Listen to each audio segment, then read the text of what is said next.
Veliki lulaški pozdrav, dobrodošli na kanal za ljubitelje lule.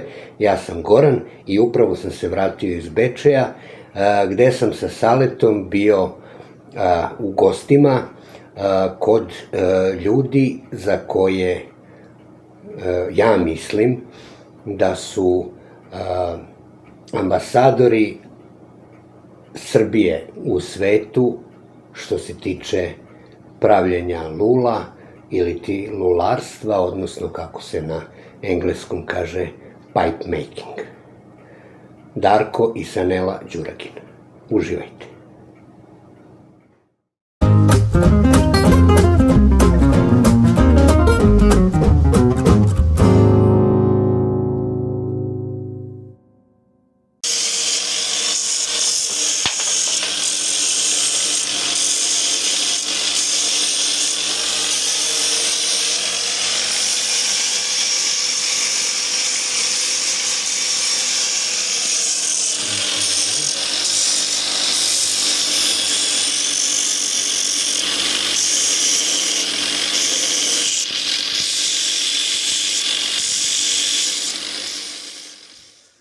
Pa, da, koren vuče još od ranije, kad god vidiš čoveka sa lulom, što je kod nas retkost jako, to je onako neka, uvek pitanje u glavi kako to izgleda u stvarnosti i kakav je osjećaj, šta je to toliko interesantno, pošto sam ja inače pušač već aktivan nekih 33-5 godina, i onda me uvijek zanimalo šta je to kod lule drugačije ili kakav je osjećaj. Stvarno sam probao svašta, od cigarete do cigarilosa, do tompusa, do svega. I uvijek sam želeo da probam, da vidim. Lula je jedino bila ono upitnik kakav je osjećaj, šta je to. A pogotovo taj miris koji lula odiše, da li je to aromatik ili ne aromatik, ali ima taj svoj specifičan miris, znači koji izaziva pažnju i okretanje. Ja i dan danas kada se pojavim negde sa lulom u masi, što je bila situacija, ljudi se okreću pa posmatraju šta je to što miriše oko njih. Znaju da je neka vrsta duvana, ali im nije jasno. Jer retki su susreti sa lulom u našem okruženju. I onda je to sve poteklo odatle. Sećam se još kao malo dete, bili smo kod jednih prijatelja, čovjek je pušio lulu, ja sam tad prvi put imao uživo kontakt sa lulom, znači pogotovo kada je on uzeo tu neku lulu, to je bila ne znam čija lula, mogu bi da je opišem približno današnjoj Dunhillovoj luli, visoki sjaj, jedna klasična bilijard lula, znači on je pokazivao to mom ocu konkretno u tom razgovoru, i kako je to nešto skupoceno, elegantno i, da kažem, kvalitetnije u odnosu na cigarete ili bilo koji duvanski proizvod. Prva ta slika mi je ostala u glavi, a kasnije susret sa jednim kolegom s kojim smo sarađivali, koji je konstantno pušio lulu, vanilu isključivo, to je ovu Stanvelovu vanilu, znači, i stalno sam stojao, to je bilo ta ceremonija na terasi u firmi, pošto u firmi se nije pušilo. Stalno sam stojao i posmatrao njega kako on to radi i kako on uživa u tome, ali taj miris neopisiv, znači, osveživač za sobu je mala stvar naspram ovoga, kada ta vanila zamiriše sa duvanom zajedno. I to je bilo to kopkanje u meni, taj crv, kako je to, kakav je taj osjećaj. I za vreme korone, kad je već bio pred kraj taj period, meni je bila ideja da ja krenem sa tim, da uđem, imali smo vremena, nismo radili, naravno, bilo je ono svašta nešto, i došao sam u situaciju da sam prvo kupio duvan, prvo nabavio duvan, tu vanilu, jeste, i sad, naravno, treba lula za to. Pa, traži je na sve strane, po internetu, ovamo, onamo, Ponovno da nije bila neka meni interesantna da se kupi nešto onako baš da bi zadovoljilo moje neke kriterijume. Ne znam šta sam tražio, ali tražio sam nešto drugačije, nešto interesantno, nešto dobro. I kad nemate nikoga da pitate, s kim da se posavjetujete. I naravno, kasnije sam sve vas upoznao, ali to je bilo već ovde period. I tako sam došao na ideju da napravim sam sebi lulu, zato što znam da sam za to sposoban i da to znam da radim. Mislim, znao bih da uradim, sa tom mišlju sam se nosio i tako sam i počeo da pravim svoju prvu lulu. To je bila jedna klasična lula, znači koju sam napravio uz pomoć štapa i kanapa i onog raspoloživog alata što sam tada imao kod sebe, dok na kraju je to sve vuklo me dalje, da to bude nešto još bolje, još elegantnije, još, znači, spontano je došlo do ovog stadijuma, do ovog trenutka, da kažem, tu gde sam danas sa lulom. Da se vrati malo, znači, pod pitanje jedno, rekao si da si hteo da vidiš, pošto si probao i cigarete, i cigarilose, i cigare, i sve to, hteo si. I kakav je osjećaj u odnosu na sve to drugo, pušiti lulu? Pa, skroz drugačije situacije, ljudi koji nisu nikada došli u tu materiju, ne znaju, ne mogu ni da znaju, niti mogu da opišu taj osjećaj. Znači, pogotovo kada ljudi imaju prilike da probaju različite duvane, nešto što je skroz drugi svet u odnosu na cigarete i na klasične duvanske proizvode. Znači, druga dimenzija aromatici. Ja imam i dan danas prijatelje koji puše te cigarilose ili tompuse i kad god me vide, oni me pitaju kao, pa kako je to sa lulom? A moj odgovor na to je isto kao ovo što vi pušite, samo još bolje. I uvek im dam takav odgovor, i bolje, i kvalitetnije, i po meni možda čak i zdravije, zato što je duvan sam po sebi čistiji i kvalitetniji, a pogotovo priča sa aromaticima, neko ih voli, neko ih ne voli. Meni ubedljivo najbolji aromati koji sam pušio, moj ukus, pričamo o ukusima, neko će reći da mu se ne sviđa, je bio onaj Seven Seas McBarenov, čokolada i šljiva, znači to je nešto onako i ukus i miris i sve onako na mom nivou, što kaže da zadovolji potrebu. Skroz drugačiji, mislim, mnogi misle da je ceremonija pušenja lule samo uhvatim, zapalim i to je to. Nije. To si ti jako dobro opisao u svojim videima. Ja sam to čak i slao nekim ljudima koji su ušli u svet lule, kako se lula puši, da to ide opušteno, da to ide jednostavno, da nije problem ako se lula gasi, da nije problem ako se lula ostavi, pa se posle pola sata ponovo zapali, da nije problem čak ni ako odstoji do sutradan, pa se zapali. Mnogi to Amerikanci čak preferiraju da ostave duvan u luli i da sutra zapali i kažu da im bude mnogo ukusniji i lepši duvan u luli. Drugačiji, svakako. Jeste. Jer lula menja svoju strukturu, prodaje se tako kako se prodaje u pakovanju i ne mogu da shvate ljudi zašto je tako vlažan, zašto je ovako, zašto je onako. Zato što on drži svoju aromu i menja je sprem toga koliko odstoji i kako odstoji i kako se prema njemu čovek ophodi i tako dalje. Znači, to je skroz druga materija, nema veze sa pušenjem cigarete, nema veze sa pušenjem tompusa, nema veze sa drugim stvarima. I plus, naravno, uživanje u nekom predmetu koji... To da se vratimo na... Jest. Na ono zbog čega... Koji predstavlja onu eleganciju cele te ceremonije, znači, bio taj predmet najobičniji, najprostiji ili neki specifičan po svom izgledu i obliku, to je ono što predstavlja onu ličnost koja kad se pojavi negde sa tom lulom, kako to njega predstavlja, na koji način i kako se taj neko ophodi prema toj luli i koliko će ta lula njega služiti. Da, a ne on nju.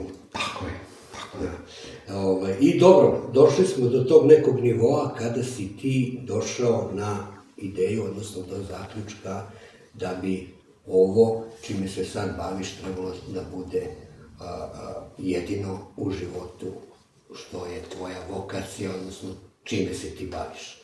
Koliko je odricanja potrebno da ti ostaviš nešto iza sebe i da se potpuno posvetiš samo o ovome što sada radiš? Pa znaš kako, ja u principu ne verujem u sudbinu i ne verujem u neki zapisani put. Ponekad se stvari dese spontano da čovjek nije ni svestan. Jednostavno te navede tamo i to nešto te uvlači i usisava u celu tu priču, neprekidno sa sve većom energijom, kao neka zavisnost. Ja sam upao u tu neku zavisnost pravljenja lule, isključivo iz motivacije da budem jedan od, bit ću možda neskroman ako kažem, ali ja želim da ostavim trag iza sebe na ovoj planeti. Da je taj moj potpis, zato sam uzeo inicijale naše, kao DS i kao Đuragin, da jednog dana ostane zapisano, aha, to je proizvod koji je on pravio. Da se zna od Amerike do Azije, znači da je ta lula, to je pravio neki Đuragin.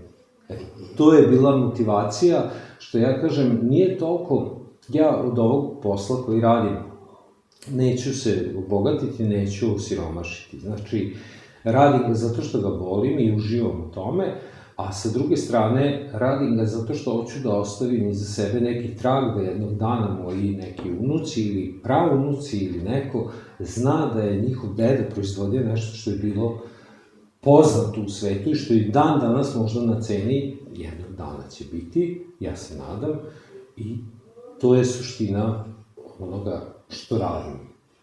Jeste već, ja da ponovim ono što je to, sedeli smo, pričali smo malo, da ponovim ono što je moje lično mišljenje, da si ti u stvari ambasador Srbije u svetu, bar što se ovog posla tiče, a takođe je moje mišljenje da si jedan od najboljih i najprepoznatljivijih majstora na svetskom nivou, znači što se tiče pravljenja lula.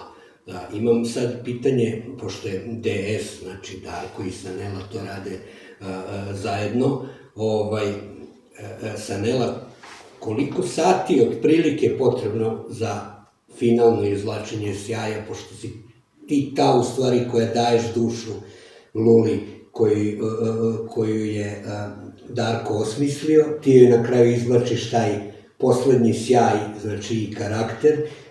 Koliko je potrebno vremena i da li se sećaš te prve lule koju smo pomenuli, na kojoj si radila, koja se prodala istog dana kada si je završila?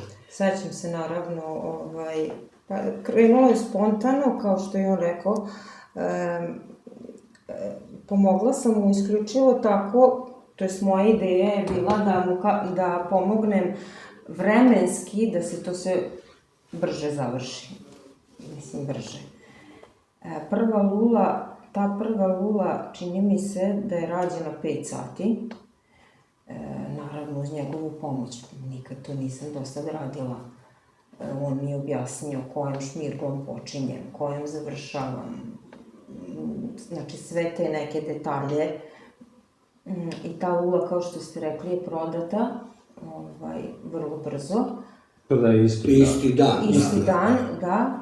A što se tiče drugog pitanja, pa sve zavisi koju lulu radim. Znači, koliko je ona zahtevna. Nekad je potrebno i dalje 5 sati, nekad je potrebno 3 sata.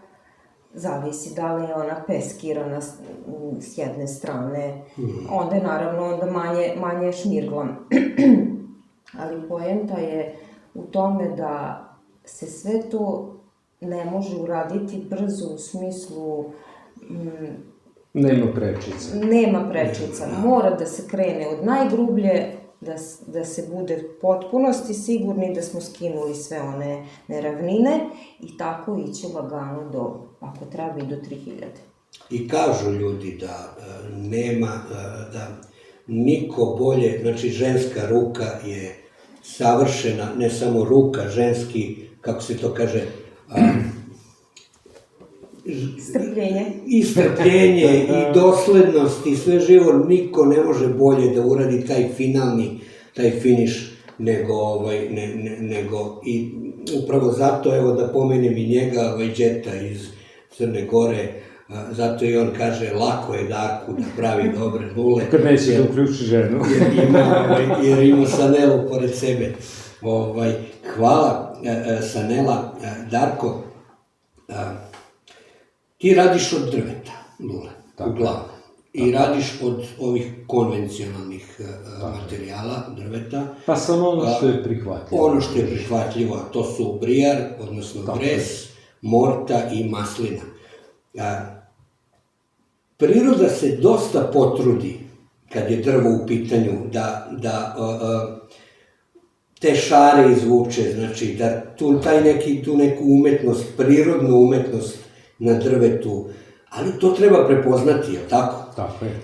Kako prepoznaješ šta drvo krije kad uzmeš klosnu brijara, na primjer u ruke, ili mortu i nešto, kako prepoznaš drvo koje će valjati i naravno kako na kraju ispratiš to što je te šare koje su već na njemu? Znaš kako? Prirodno. Meni je, ja kad god poručujem materijal i kad taj materijal stigne, to na prvu ruku deluje malo uvek razočaravajuće, na šta to liči. Znači, kada pogledaš onako ugrubo, ovaj blok je mogao biti bolji, ovaj je mogao imati, ne znam, bolje ovo, bolje ono, ovaj je super, ali ne znam šta, i tako uvek ima neke falike. Ne postoji idealno drvo, jako ga je teško naći, ima ekstremno visoku cenu, i to opet nije garancija da će to biti ono što treba, jer ako je idealno drvo, a majstor ne zna od toga da uradi ono što bi trebalo, na kraju to bude čist promašaj, ili bude pogrešan oblik, ili bude pogrešna lula. Za mene je uvek izazov najgori komad. Vizuelno, najgori komad koji izdvojim iz grupe, šta od njega može da se napravi. A to je taj izazov, najteža tačka, odlučiti, stvarno formirati nešto, da iz tog ničega ili lošeg komada dobiješ nešto što će neko da kaže wow. To je onaj izazov. Kako prepoznajem? Uglavnom, imam situacije kada treba, evo daću primer recimo na ovoj luli, kada treba da izradim jednu ovakvu lulu i kada treba da je napravim po obliku i da posmatram njene godove, znači imam problem najveći kada moram da uklopim gornji ovaj platao deo, da on bude normalan, da ne bude ekstremno talasast, da lula na kraju opet ne reči nešto, a sa druge strane da posmatram i kako se kreću godovi na njoj, to je drugi problem. Treći problem je, naravno, da bude zdravo drvo, da ne dođemo u situaciju da imamo, jer često puta mi se dešavalo, s polja drvo izgleda perfektno, a kada se iskroji lula, unutra bude pukotine, unutra bude, znači, lošeg materijala i tako dalje, i onda ili se to baca ili se pokušava modifikovati na neki skroz drugi oblik ako ima prostora, jer ja uvek idem sa nekim predmerama u kreiranju grubog oblika, baš iz istih razloga. Ako dolazim do toga da imamo grešku, da možemo nešto da promenimo u tome, jer greo taj baciti materijal koji košta 30, 40, 50 evra, zavisi kako po jednoj luli, samo drvo. Prepoznavanje oblika je, što ja kažem, kada danas treba da počnem nešto, uzmem i krenem redom, imam tamo jednu gomilu komada brijara i krenem redom i vrtim, neka to traje sat vremena. Ne mogu da počnem, jer ne mogu da nađem odgovarajući komad za to. Jednostavno uzem komad, pogledam ga sa svih strana, to nije to što mi treba. Pa onda drugi, pa treći, pa tako redom. I to tako traje. A nekad se dešavalo da komad unesem unutra i ostavim ga tu u dnevnoj sobi ispod stola i tako dok gledam TV povremeno ga bacim pogled na njega. I dobiješ. Da, i jednostavno tražim. Šta je to što bi moglo iz njega izvući, a da bude nešto što vredi, nešto što izgleda lepo, kulturno i kako treba. I to je taj proces, znači, koji traje, nekada to bude jednostavno i kratko, ali nekada to traje, jednostavno, ili tražim inspiraciju u drvetu, da mi ono kaže šta bi, što ja kažem, ok, drvo, kakva bi lula htela da budeš, ili, ako imam već zadat oblik predmeta, znači, tražim odgovarajući komad za taj oblik. Za oboje pitanje. Koju vrstu drveta najviše voliš da radiš, koje drvo je najzahvalnije za rad, a koje je po vašem mišljenju najlepše? Pa brijar, definitivno. Takođe. Da, definitivno brijar. Najlepše se ponaša u obradi, najlepše može da se obrađuje, najinteresantnije je, znači, kao završnica za lulu, zato što stvarno dobija se M visok sjaj, ako se to radi gravura, onda može da se dobije jako lepo i precizna gravura, drvo je plastično, jako se lepo obrađuje, homogeno, da kažem, nema da godovi diktiraju kao kod morte godovi diktiraju, znači ne samo položaj godova, nego generalno šta god od oblika hoćete da izvučete iz morte, god daje svoje suprotstavljanje tome uvek, i tu jeste, uvek su tu ili muke i poteškoće, zato morta, recimo, nije zahvalna ni za kakvo graviranje, neke specijalne situacije, i kod morte ne mogu da se izvlače detalji, precizni, tanki, jer ona to ne dozvoljava. Maslina je isto veoma približna brijaru po pitanju homogenosti i po pitanju obrade, ali je brijar ipak iznad što se tiče izgleda lule i što se tiče same obrade. Tvoje lule su prepoznatljive, tvoj stil je prepoznatljiv. Naročito određeni modeli lule koje si ti, ajde da tako kažem malo grubo, primoran na kraju da radiš i više puta, jer se ljudima jako dopadaju i naručuju. Tu su sad poslednji ovaj prst Saurona, pa je bila ona čuvena stonoga po ideji, odnosno kreaciji, dizajnu vaše ćerke. Da, ona je to dizajnirala grafiku. Ta lula je urađena u 4 primerka i otprilike Saneli se zavrti u glavi kad se pomene ta lula, pošto je jako ta finalna obrada kod nje bila. Pa tu je Eskimo, po tome si poznat, znači Eskimo oblici, Devil's Horn, onaj tvoj čuven, tako, Alien, glavu Indijanca si mi pokazao isto, pričali smo o tome, ali uprkos tim svim oblicima koje ti prodaješ i koji se traže ponovo i ponovo i ponovo, nađeš vremena i za klasične oblike.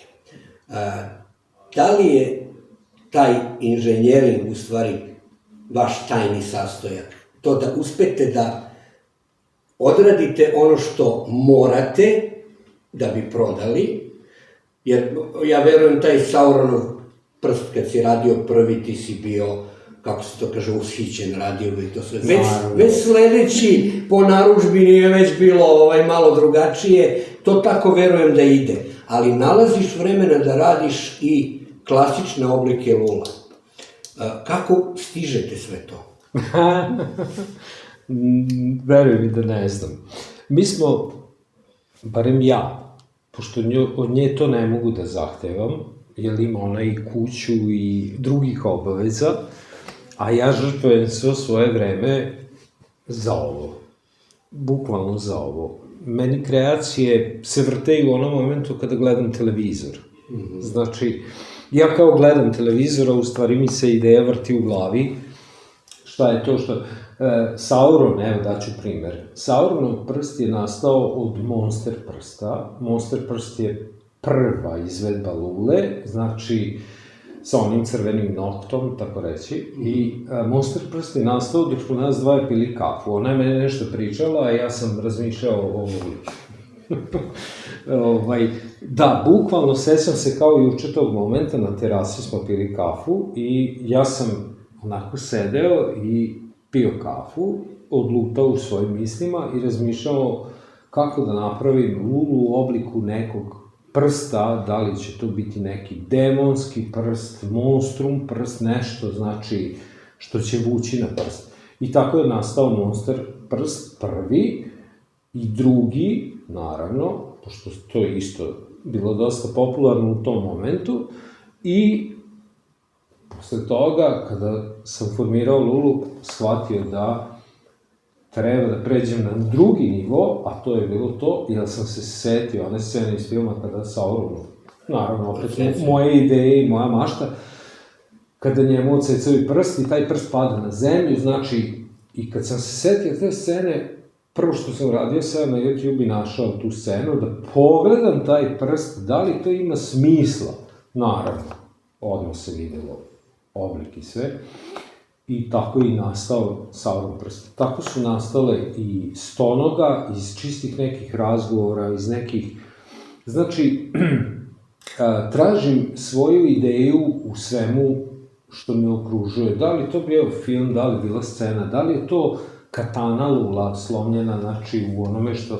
Uvrti mi se ideja u glavu i onda je vrtim, dok iz toga napravim u sebi u glavi neku 3D sliku kako bi to trebalo da izgleda i onda jednostavno se bacim na to, sad ću ja to da napravim.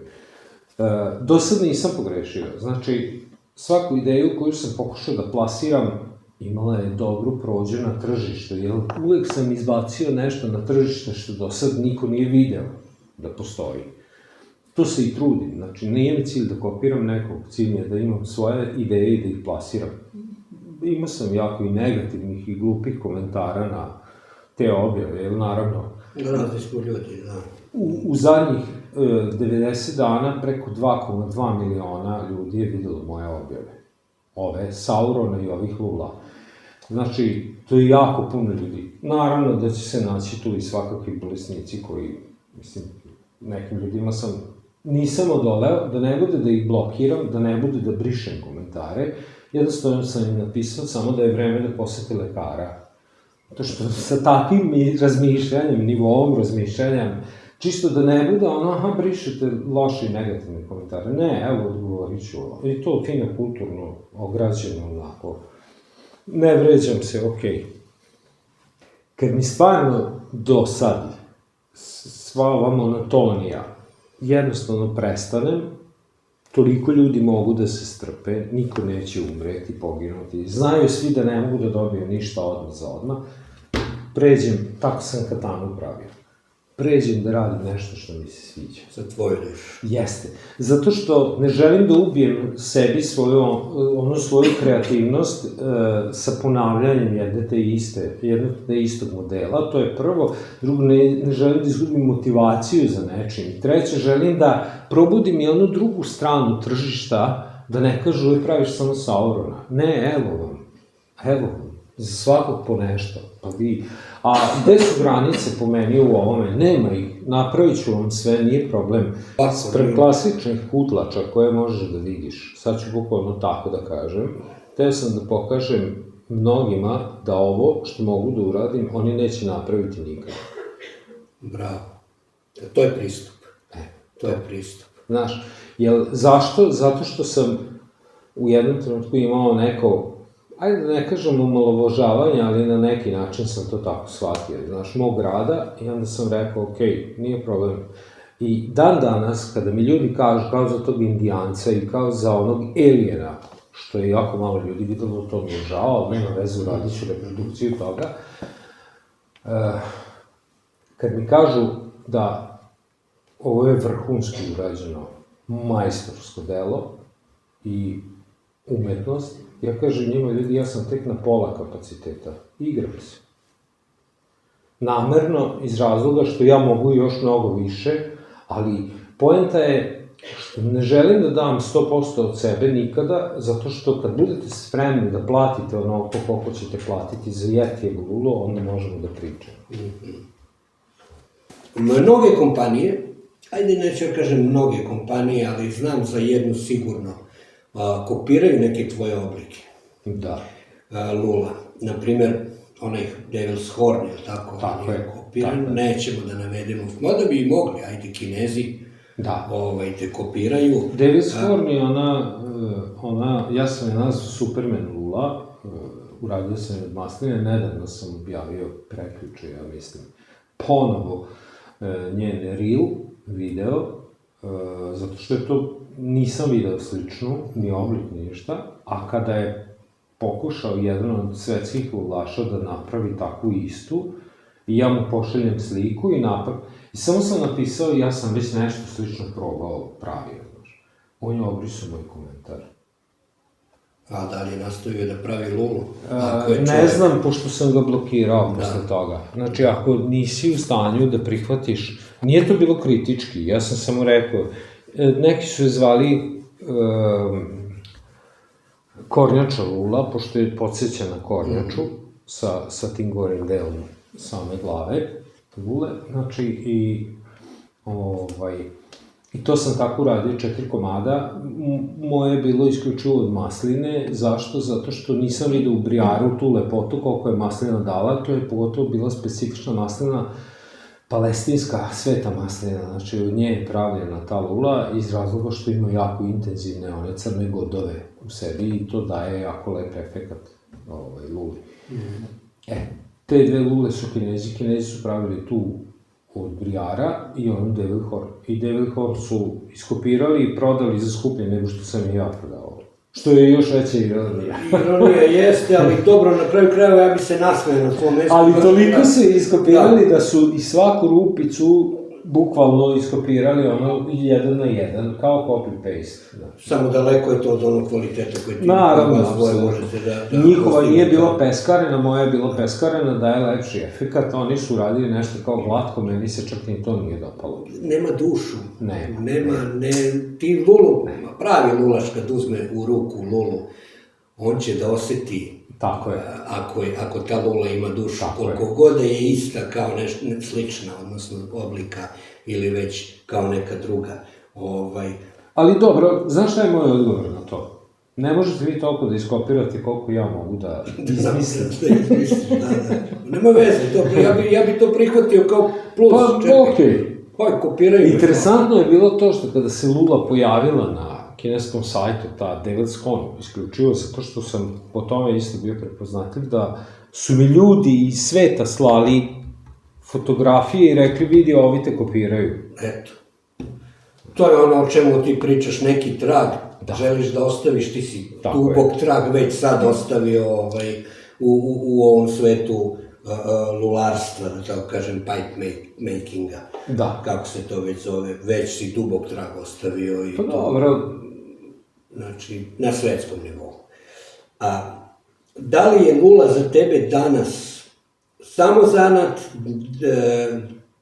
neki ritual dnevni koji ti upražnjavaš, odnosno da li ga smatraš zanatom ili nekim, vokacijom, poslom, nečim što mora ustaneš ujutru pa mora to da radiš, ili je to neka životna filozofija za tebe?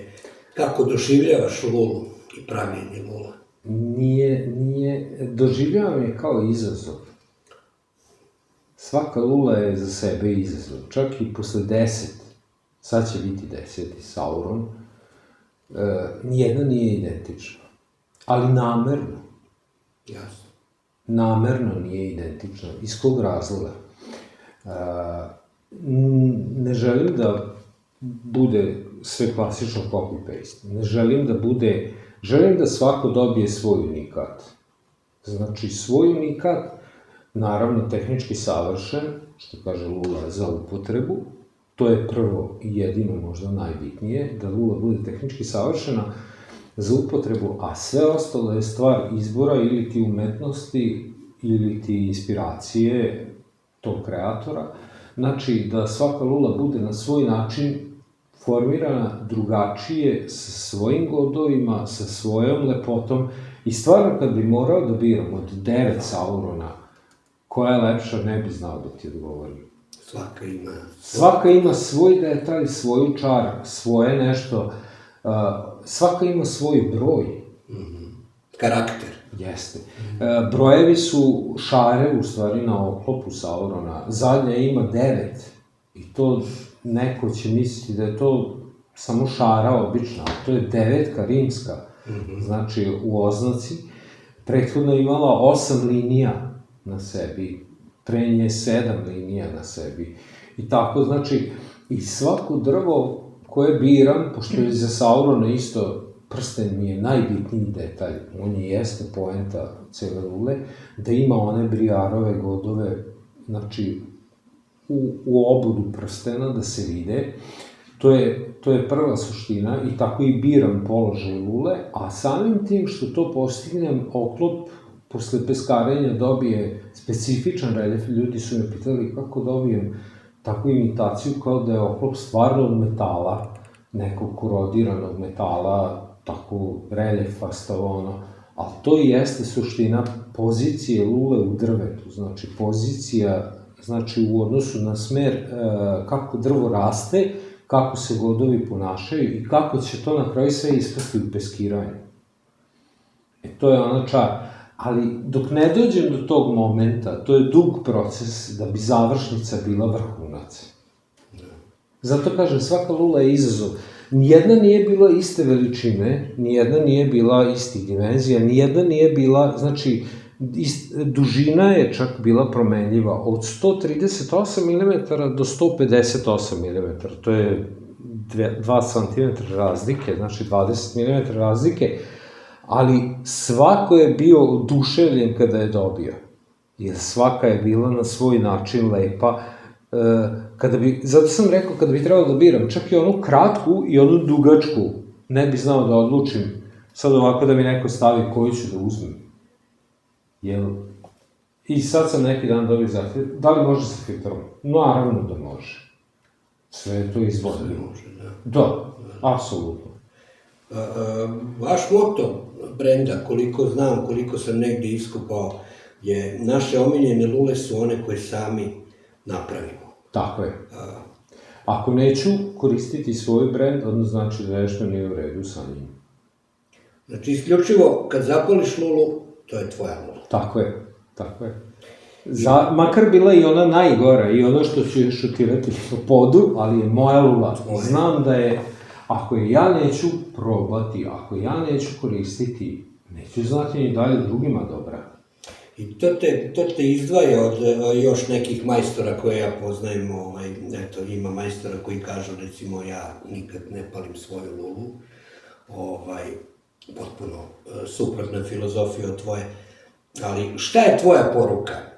Prvo, šta je tvoja poruka majstorima, šta je tvoja poruka nekim ljudima koji bi možda hteli da se oprobaju u tome da eto, probaju da naprave lulu. Na kraju krajeva, šta je tvoja poruka lulašima za kraj? Pa znaš kako, što se majstora tiče, sa njima imam najviše iskustva jer sam u kontaktu. Problem je konzervativnost i problem je jednostavno što neće da izađu iz neke zone komfora. U smislu da sve što ne liči na klasičnu lulu nije lula. To je pogrešno razmišljanje. Sve što ima žarnicu, kanal, usnik i ulazi u okvire jedne, da li je to klasična lula, bend lula, nije bitno, sve je to lula. A kako će ona da izgleda? To je stvar majstora. A majstor je taj koji će da definiše kako će ona da izgleda, to je s njegovu kreativnost. Ako nećete da izlazite iz zone komfora, ako se bojite da jednostavno prikažete svoje kreacije u pravom svetlu, ostaćete uvek zaglavljeni u nekoj klasici. I to niko neće primetiti. To je poenta. Ja sam 5 godina koliko se bavim s ovim. 5 godina sam uvek pričao, treba samo jedna lula da se pojavi koju će neko da primeti. I posle toga se sva druga vrata otvaraju. To je bilo sa Stonogom pre 4 godine. Ona vas je u stvari, da tako kažem, i lansirala. Ona nas je lansirala, jeste. I posle je to bilo sa ovim Sauronom. Imam ja tu i drugih kreacija, ali nisam osetio te povratne informacije toliko, zato što, šta je problem? Ja većinom moje lule plasiram, moj proizvod plasiram na društvenim mrežama. Problem je algoritam društvene mreže, da li će u tom momentu to nešto imati preglede ili neće. Recimo, imao sam situaciju zbog velikih obožavalaca Lord of the Ringsa, Gospodara prstenova, i zbog velikog broja ljudi u toj priči koji znaju to. Kada su videli ovu objavu, to je bilo nenormalno deljenja, nenormalno lajkova, znači u roku od par dana je postiglo preko 100.000 pregleda i tako dalje. I dan danas, evo, 9. lula, posle 9. lule, i dalje ima preko 100.000 pregleda svaka nova objava i puno komentara i puno lajkova. Znači, jedna lula sa specifičnim oblikom je dostigla da nas je predstavila svuda. To je ono, jer to sam rekao recimo i kolegi Darku Bajiću. Mora izaći iz konvencionalnog. To sam i Siniši, njegovom bratu, ranije dok smo bili u kontaktu. Mora jednostavno pomeriti granicu iz nekih konvencionalnih lula u nešto svoje, da ostavi svoj potpis, svoj trag, svoj oblik, svoj izgled. To je ono što će otvoriti druga vrata, znači primetit će ga, aha, reći će pogledaj ovo, kako dobro izgleda. Ja mislim da je Dare Bajić to prihvatio, tu sugestiju. Jeste. Krenuo je, da, pogotovo njegovi ti prelazi iz vrata u usnik, materijali koje koriste i to sve, to da ga pozdravimo ovaj put. Ima i jako lepe ideje, jako lepe kreacije, jako lepe detalje, jako lepe izrade i verujem da to može još, nema granice, jednostavno samo neka pusti maštati na volju i neka to nešto plasira u luli. I to je to. Nema tajni. Nije tu nikakva tajna. Ja recimo imam situaciju sa ljudima koji prave lule, mnogo njih ne kontaktira, nije nikakav problem, pomoći ću svakom kome mogu i reći ću mu detalje, nema tu nekih tajni, ja nemam magiju, ja nemam čarobni štapić s kojim to radim, jednostavno je to samo ruke i, što kaže ono, ručni rad, njen trud, moj trud i tako dalje.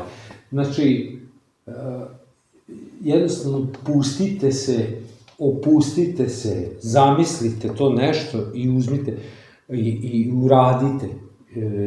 Ljudi se boje da uzmu alat, recimo kao što je Dremel sa malim glodalom i da urade gravuru ili šaru na luli. Upropastit ću je, nećeš je upropastiti, uradi i tako. Znači, to su te neke situacije, a pogotovo što 90% lulaša misli da se lule prave na strugu. I to je filozofija. Stavim brijar komad u strugi i napravim lulu. Tu nema nikakve, mislim, ništa tu nije specifično ili interesantno. To je još jedna klasika u nizu, što već imamo, industrijske lule i tako. Ne može mašina nikad da ugradi u lulu ono što ruke majstora mogu, da. U ovom slučaju dvoje majstora, tako da. Ne znam, je li imate još nešto što bi eventualno... Pa nemam. Mislim, pitao si me, evo, nisam ti do kraja odgovorio, koliko odricanja? Pa puno odricanja. Puno. Dok sam bio zaposlen u firmi, svo svoje slobodno vreme kod kuće sam davao na to. Znači, nisam provodio vreme sa porodicom, nisam provodio vreme za neke druge stvari, znači isključivo sam se bavio s ovim, zato što me vukao taj opet nagon da ostavim neki trag, neki potpis, nešto sve. To je, od kada sam prestao da radim u firmi i malte ne prešao samo na ovo, znači opet je moj dan ispunjen isključivo s ovim. Od razmišljanja, kreacija, razmišljanja o materijalima, nabavka materijala je jako veliki problem ovde gde smo, znači to je misaona imenica, do plasiranja, održavanja web stranice, plasiranja sve to na društvene mreže i tako dalje. Znači, ono što do najsitnijih detalja, ako čovek uđe u to, mora da se bavi do najsitnijih detalja sa svim aspektima prezentacije, slikanja, svega, jer baš sam to nekih dana rekao jednom svom prijatelju u Americi. Ok, napraviš lulu, uradiš lulu, kakva god da je, bila dobra ili loša, lepa ili ružna. Šta je to što će tvoju lulu plasirati? To mora neko da vidi, da. da je vidi, a da bi je video, mora da bude dobra fotografija. Rekao, fotografija je ta koja će prodati proizvod. Ako slikaš nešto, i to nešto nije u prvom planu, nego sve ostalo okolo, da li to sad ja ovako sebe fotografišem sa Lulom zajedno ili samo Lula kao Lula u nekoj neutralnoj fotografiji i da samo ona bude u prvom planu, ništa drugo da se ne vidi na fotografiji. To je ono što će plasirati tvoj proizvod. I naravno, uglovi, hoću da predstavim ovaj detalj, hoću da predstavim ovaj detalj, po tome je Lula specifičan. A ne da je samo prikažem ovako, sad, ajde daj fotoaparat da je slikamo i završili smo priču. Ne. To ne funkcioniše tako. Znači, svaki detalj je bitan veoma i to je ono što, to sam naučio iskustvom, poslovima kojima sam se bavio. Znači, od web sajta do fotografije na društvenim mrežama, do videa, do... Čak ja, video si na mojim poslovima, od početka krenem da izrađujem Lulu, slikam onaj blok brijara, da se vidi da to ne radim od nekog lošeg materijala, da se vidi da to ne radim od nekog emulsion bloka, nego to radim baš od kvalitetnog brijar bloka, plataua, znači svaka moja Lula je od plataua napravljena i ja volim kada priroda učini meni pola posla. To sam se uvek divio tome, jer ono što priroda napravi jako teško izimitirati. Jako teško. To je stvarno čovjek treba da ima smisla. Samo otpratiš kako treba. Jes, tako je. Doneseš. Tako je. A pogotovo, recimo, evo daću ti primer. Za ovih 5 godina sam naučio da izimitiram platau. Ali mi je jako puno vremena trebalo za to. Zašto? Ovde vidiš da sam delimično obrusio. Mogu sam da ga nastavim, sam da ga izradim i da niko ne prepoznaje da li je pravi ili nije. Ali nisam hteo, zato što nemam šta da sakrijem. Ne želim to da radim. Znači, ono što priroda uradi prvo meni olakša, drugo prikaže svoju pravu stranu onog najlepšeg dela, a treće što u tome dobijemo najkvalitetniji materijal. Kada vidimo da je to nešto priroda lepo uradila i da smo to dobro izvajali i iskoristili u svemu tome. Dobro, hvala puno.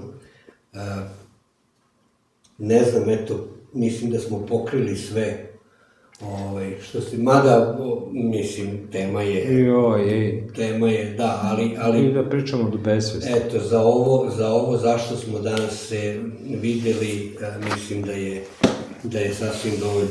Pa eto, ja bih hteo za kraj da vas pozdravim. Ići ćemo i do radionice malo još da pogledamo tamo kako to izgleda. I eto, do neba hvala što si Hvala vam.